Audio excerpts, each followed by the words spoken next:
let's talk. Hi, hope you're having a great day, and if you could, please give this video a like and subscribe if you haven't already. Now, I want to begin with just the raw facts, the numbers, the digits, but specifically sort of the reactions to this, because people up and down the ladder, the top journalists, random people, fans, people seem to be shocked by this failure specifically.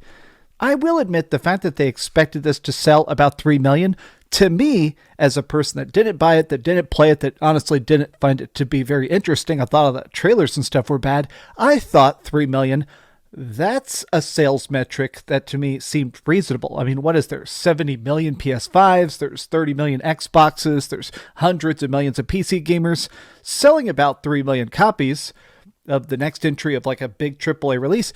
That doesn't seem too impossible.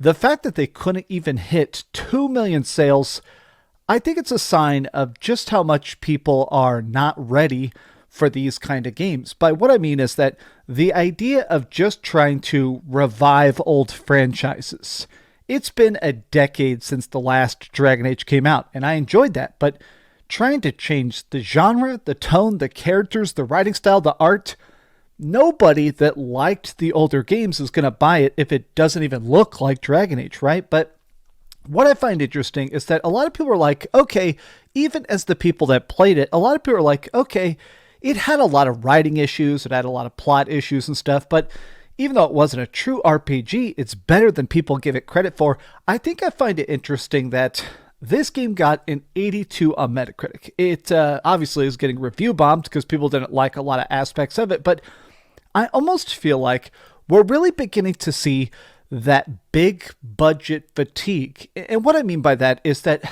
I do feel like companies in a way are trying to pay to win. They're trying to just say, okay, if we spend $200 million and bring back old characters or old titles and just revive it and dump tons of cash into it, these suckers will definitely buy it. But I feel like people are beginning to get a better eye for lack of passion. And what I mean is that I had friends that played this. I had friends that were die-hard, super obsessed Dragon Age fans that people played each of the first 3 games at launch multiple times, customized.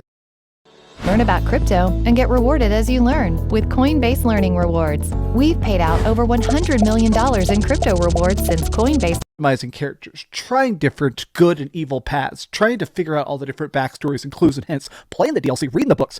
And basically what I heard is that this is fine. And I gotta be honest that in this day and age, I feel like this is fine is not good enough. Games are getting so expensive, $70 for an RPG. I want it to be more than fine. And especially a lot of people that love Dragon Age, if you were actually there holding that hope, burning that torch, going, okay, the next game better be great, and it comes out and it's just fine, well, fine spreads. Fine is word of mouth. Fine, in my opinion, can lead to stuff like this. I think this is what fine brings. And people going, okay, I can't believe that the best we're going to get is fine after 10 years. But I did find it interesting that a lot of journalists are like, wow, I completely expected this to sell more. I figured it'd at least break even.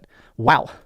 Besides Dragon Age, it feels like AAA story sequels are struggling this gen in terms of sales or meeting expectations. Baldur's Gate 3 was not marketed as a continuation of PAX games. That was the one exception. What do you guys think? Now I want to refresh this right now and fresh with you guys react to some of this because I love Gene Park a lot. I want to see what his thoughts are. God of War Ragnarok, the God of War reboot being a good exception, Spider-Man 2, so those are doing all right, but it does feel like Tears of the Kingdom. It does feel like there are games that manage to get an audience, games that manage to be successful, games that manage to build up hype, but I do feel like the big trap that the industry keeps repeating is assuming success. Okay, we'll just spend infinite money on this and the fans will pay it back. Okay, we'll market the hell out of it and somebody will show up, and that's not working. In fact, I'd say that's not working in Hollywood. We're seeing, obviously Disney movies kind of suck now, but back in the day Marvel used to be great, and now Marvel movies are all kind of bombing and stuff like that. You used to just be able to market, and to some degree it would pay off. I almost feel like I keep thinking about Atlas and Vanillaware, right? They've been making the Persona games. They did all the great stuff like Metaphor, Rapunzel, Unicorn Overlord. They have been just making stuff up. Games that are still pretty high budget, but also they're not trying to be the biggest thing ever. Unicorn Overlord, I think, only sold a couple 100,000 copies, but it didn't have to sell 3 million copies to break even. And in my opinion, this game is fantastic. It's quirky, it's weird, it's got a cool art style, it's got a unique style of combat.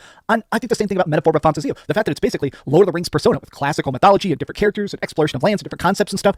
Those games, in my opinion, don't just feel more video gamey, but they're a contained budget. It's a fresh idea.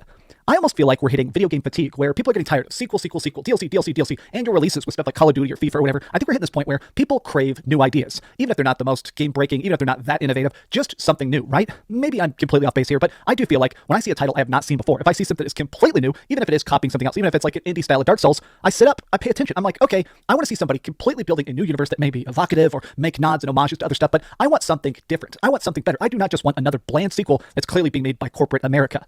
The failure of Dragon Age to me is surprising because I do think it's showing two separate things. I do think it's showing the fact that people are tired of crappy sequels 10 years after the fact that don't really matter, that aren't really connected, that don't really have any tie to the original game. But I also do feel like it's showing the fact that a lot of these over-budget 7 out of 10s, I think they're going to keep crashing and burning, and I'm not sure these executives are ever going to learn the lesson that quality is always going to crush quantity. But these are just bits of Mouth thoughts. How do you feel about this? And I'm serious. I do feel like that EA is going to take a bad, long look in the mirror and kind of figure out, oh yeah, that doesn't just work. We can't just force the magic to happen. What do you guys think, though? I'll be honest, I still have not